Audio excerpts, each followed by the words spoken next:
7월 21일 화요일 황장수의 뉴스 브리핑 시작하겠습니다. 이제 휴가철이 시작되고 있는데요. 어제부터 늦장마가 또 왔습니다. 어젯밤에 밤새도록 소나기가 많이 내렸습니다. 휴가철이 시작돼도 정치인은 휴가가 없습니다. 열심히 싸우고 있습니다. 자, 제가 지난번에 박근혜 정권이 부패 척결이나 어떤 개혁을 하려고 하면 여러 가지 폭탄이 터질 것이다. 지뢰가 터질 것이다 라고 이야기했습니다. 자, 뭐 갖춰서 해보려니까 금방 하나 터졌습니다. 국정원 해킹 논란입니다. 자, 이 해킹 논란 오늘 간단히 좀 문제가 뭐고 앞으로 어떻게 해서 끝내야 되는 건가, 또 무엇이 지금 정치권이 문제를 삼고 있고 그런 정치권의 태도는 뭐가 문제인가에 대해서 이야기하겠습니다. 자, 국정원 해킹. 자, 국정원은 국내인이 아닌 북한 간첩과 그 간첩과 연계된 외국 국적자들을 조사했다. 그럼 이렇게는 할 수 있는 것인가, 해킹은? 지금 현재 이 국내 내국인에 대해서 감청이나 이런 부분을 하려 그러면 사실 해킹에 대해서는 뭐 어떤 규정도 없습니다. 감청을 하려고 하면 법원의 영장을 받아야 되고요. 외국인이나 북한의 간첩 용의자들에 대해서 하려고 한다면 대통령의 허가가 있을 경우에는 할 수 있습니다. 그래서 뭐 해킹도 크게 감청의 범주로 봤을 때, 근데 이거 나중에 법적으로 가면 감청 안에 해킹이 들어가느냐, 뭐 해킹을 통해서 상대방의 컴퓨터 내용을 보고 인터넷 기록을 보고 전화 통화 내용을 스마트폰으로 들었다면 감청이 될 수도 있고 안 될 수도 있는 다툼의 여지는 있다고 봅니다. 어쨌거나 대통령의 승인을 받아서 간첩이나 외국인에 대해서는 할 수 있습니다. 해외도 다 비슷합니다. 그렇기 때문에 미국에서는 미국의 CIA나 NSA나 같은 어떤 정보기관들이 전 세계를 대사관이나 전 세계의 정상들이나 주요 정치인들이나 테러 단체나 그와 연계된 또 민간인에 대해서 광범위하게 사찰을 하고 있음에도 불구하고 그것이 문제가 되지 않습니다. 미국뿐만 아닙니다. 영국도 하고 프랑스도 하고 러시아도 하고 중국도 합니다. 전 세계의 모든 국가들은 거의 대부분 국익을 위해서 상대방을 사찰하고 그다음에 해킹하고 도청합니다. 이런 어떤 부분에 있어서 문제가 되었을 경우에 그냥 지적하고 말 뿐이지 이 부분을 공개적으로 문제를 삼아서 국가 간의 논쟁으로 벌어진 예는 거의 없습니다. 왜냐하면 서로가 하고 있기 때문에 그냥 넘어가는 겁니다.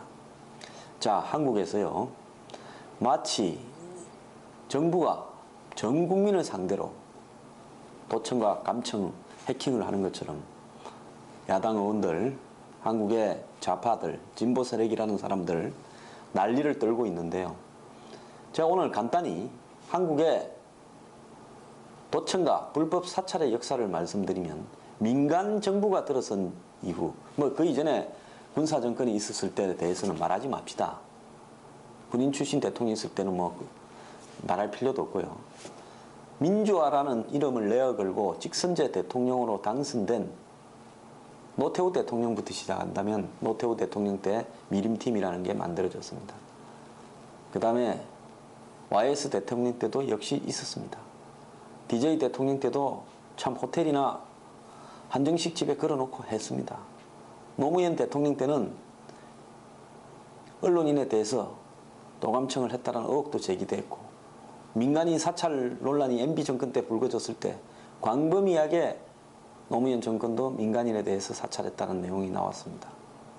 MB 정권도 민간인 사찰해서 굉장히 시끄러웠습니다. 박근혜 정권 이전까지 모든 정권이 도감청이나 민간인 사찰에 대해서 자유롭지 못했습니다. 자, 그런데 본인들은 타고난 하늘이 부여한 마치 도덕성을 가진 것처럼 국정원의 대북 용의자, 용공 혐의자에 대해서 해킹한 부분을 가지고 물고 늘어지고 있습니다. 자, 그래서 국정원은 17일 날 이병호 원장이 해당 프로그램의 모든 기록을 공개하겠다라고 이야기했지 않습니까? 자, 그렇다면요. 이런 간단한 겁니다. 지금 뭐라고 떠들 필요가 없어요. 전문가인 양 안철수 의원이 새정년에 국정원 해킹 대책위원회 위원장을 맡아가지고 이런저런 이야기를 하고 있고, 뭐 문재인 대표가 뭐 이런저런 이야기를 하고 있는데요. 그분들 이야기하는 내용 중에 확인된 것은 하나도 없습니다. 한국의 좌파 언론이 보도하고 있는 내용 중에 확인된 것은 하나도 없습니다. 그러면 지금 여기서 가장 중요한 것은 팩트에 관한 문제입니다.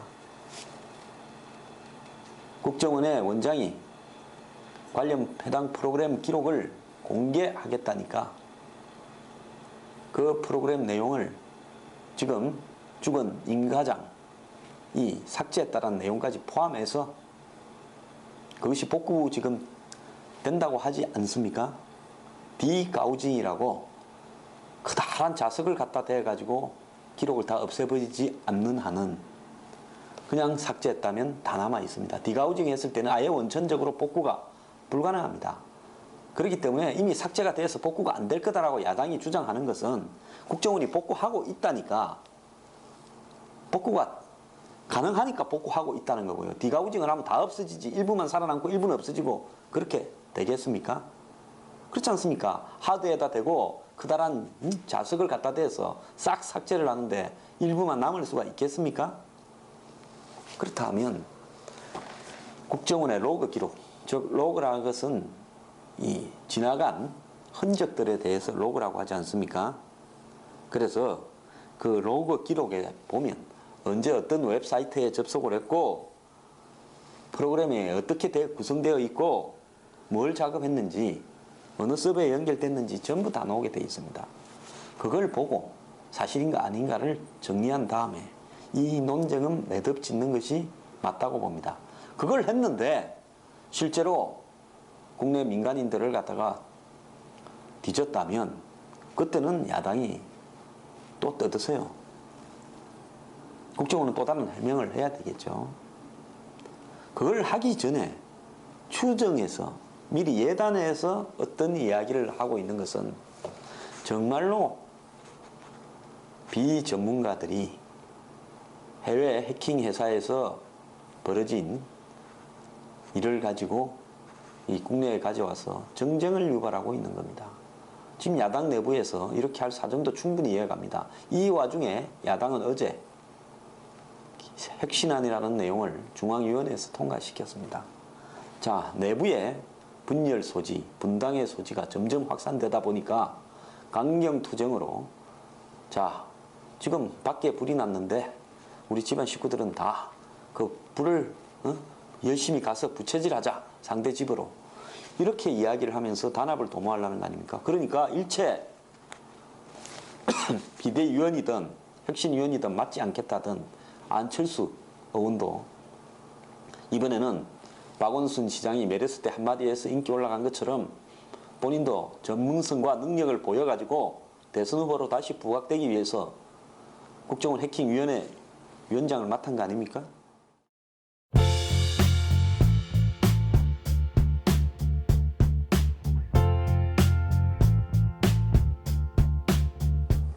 자, 안철수 의원의 전문성에 대해서는 제가 좀 이따 따로 이야기를 하겠습니다.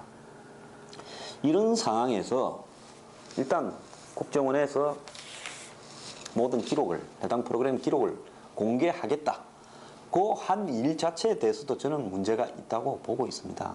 솔직히 국정원이 이런 부분을 운영하는 부분이 가장 잘못된 부분은 노출이 밖으로 됐다는 겁니다. 국정원이 이탈리아 해킹 회사로부터 이런 프로그램을 사는 과정에서 나나테크라는 중개업체를 키우고, 그리고 거기에서 주고받은 메일 속에서 킨스텔이라는 국정원 안에서 특수한 일종의 대북 전자전역 관련된 연구 역할을 하는 IT 연구기관을 이름을 공개했습니다. 일부러 공개한 게 아니라 노출이 되어버렸죠. 그리고 이걸 구매하는, 이 프로그램을 구매하는 과정에서 뭐 계약자 이름, 거기에 보면 국정원 직원이라는 게 뻔히 노출되는 이름을 썼습니다. 세운이라는 이름을 썼습니다. 2012년 때 원세훈 국회의원장이니까 세운이라고 이름을 썼습니까? 국정원 직원들이요. 이런 거는 정말 좀 조심해야 됩니다. 그리고 작년인가 캐나다 대학의 연구팀이 이런 해킹 프로그램들이 한국 등에서 이렇게 운용되고 있다라고 발표했을 때 일단 노출된 부분은 가감하게 폐쇄를 해야 됩니다. 우리가 각종 스파이 영화, 뭡니까 로버트 레드포드가 노는 뭐 콘도르인가 있었죠. 그런 영화에 보면 일단 정보기관은 그 정보기관이 노출이 되면 그때까지 있었던 모든 흔적들은 다 꼬리를 자르고 없애버려야 됩니다. 근데 작년에 이 일이 노출될 수 있는 일단이 캐나다에서 대학 연구기관에 의해서 적발이 되었는데도 불구하고 여전히 그냥 그 프로그램을 2012년에 사온 프로그램을 지금도 운용을 하고 있다는 거 아닙니까? 13명인가에 대해서 하고 있다는 거예요. 한때 18명에서 했고 2개는 지금 실험 연구 프로그램으로 쓰고 있고 그래서 이런 것들을 사고 뒤처리를 하고 하는 과정을 좀 더 깔끔하게 007 영화나 본 아이덴티티에 이런 데서 나오는 것처럼 좀 정리를 깨끗하게 할 수 없습니까? 그리고 설사 궁지에 몰렸다 하더라도 곧바로 모든 기록을 국정원 프로그램은 내부에 가서 다 공개하겠다. 국회의원 정보위원들 와라. 이렇게 하는 거예요. 미국의 CIA가 그렇게 합니까? NSA가 그렇게 합니까? 영국의 MI6가 그렇게 합니까? 제가 봤을 때는 옳지 않다고 봅니다. 이번에 문제가 됐던 35개국 97개 기관에서 정부기관에서 이 프로그램을 샀는데요. 어느 한 군데 다른 나라에서 지금 한국과 비슷한 논란이 벌어지고 있는 나라는 없습니다. 미국의 스노든이요. 미국이 뒤집어질 만큼 한국으로 말하면 전 미국인을 상대로 광범위한 민간인 사찰을 하고 있고 애국법이 허용한 범위를 넘어서 있다라고 주장할 만했음에도 불구하고 미국의 정치인들은 이 문제를 크게 문제 삼지 않았습니다. 왜? 정보기관의 직원의 이름을 공개하거나 정보기관에 소속되어 있는 각종 기구나 편제를 공개하는 것만으로도 미국에서는 위법입니다. 그렇기 때문에 국회의원들이 미국 상원에서 이 문제를 따지려 해도 따지는 과정에서 여러 가지 불법적인 공개가 나올 수 있기 때문에 상원의원 한 명이 그냥 대통령이 되고 투덜거리는 걸로 끝났다라는 거 아니겠습니까? 억울하지만은 국익을 위해서 법이 그렇게 돼 있으면 그대로 지켜야 되는 겁니다. 한국도요. 이번 기회에 정말로 이 국정원이 대북 정보전을 전개하려고 한다면 그 부분에 대해서는 보완을 하는, 즉 대통령의 허가를 받고 보완을 하는 부분을 법적으로 보장을 해야 되고요. 만약에 국정원이 그 주어진 이 막대한 권한을 이용해서 국내 정치에 개입한 부분이 확인된다면 그야말로 엄중처벌, 가중처벌하는 부분으로 법을 정리해서 권한을 주고 그 다음에 거기에 어긋났을 때는 곧바로 처벌을 하는데 그때는 어떤 기관이 조사를 한다라고 좀 명시를 해서요. 그렇게 이 관련된 법제를 완벽하게 정리할 필요가 있다고 봅니다. 그래서 이 지금 사건이 이왕에 벌어졌을 때 곧바로 정치권은 정부의 소속 의원 소수를 국정원에 보내서 해당 기록을, 로그 기록을 확인하면서 이 사건을 문제가 있다고 정리하든지 안 그러면 결백하다라고 정리하든지 빨리 매듭을 지어야 된다고 봅니다. IP 138개를 갱년이 어쩌니 하는 이야기들은 이런 이 IT 전문가들의 입장에 봤을 때는 정말로 유치한 하나만한 이야기라고 하고 있습니다. 자, 해당 과장은요, 제가 이야기를 했죠. 아마 이 프로그램을 구입하고 운영하는 데서 실무 책임자였을 거다. 실제로 그런 걸로 지금 나오고 있습니다.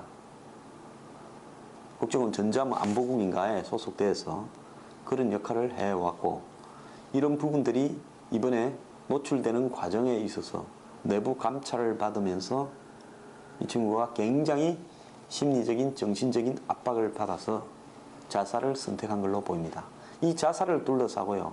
투가면 무슨 덤프 트럭에 받쳐 죽고, 투가면 번개탄 피워서 죽고, 나는 그렇게 죽으면 절대적으로 내가 자살한 게 아니라고 알아달라고, 이런 식으로 빈정거리는 좌파의 폴리테이너들이 있습니다.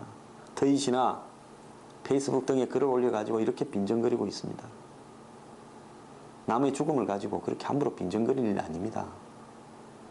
노무현 대통령의 자살이 존중을 받아야 되듯이요. 그것을 일부 사람들이 두 마디로 이렇게 저렇게 비아냥거리니까 얼마나 많은 듣기 싫어서 항의를 했습니까? 저는 그거 존중합니다. 저는 그래서 저런 표현은 절대 안 쓰려고 합니다. 마찬가지로 국정원의 직원의 죽음조차도 그 죽음을 둘러싸고 비아냥거리거나 조롱을 해서는 안 된다고 봅니다. 죽음은 누구에게나 대통령을 지낸 사람이든 국정원의 무슨 과장이든 다 같이 중요한 거 아닙니까?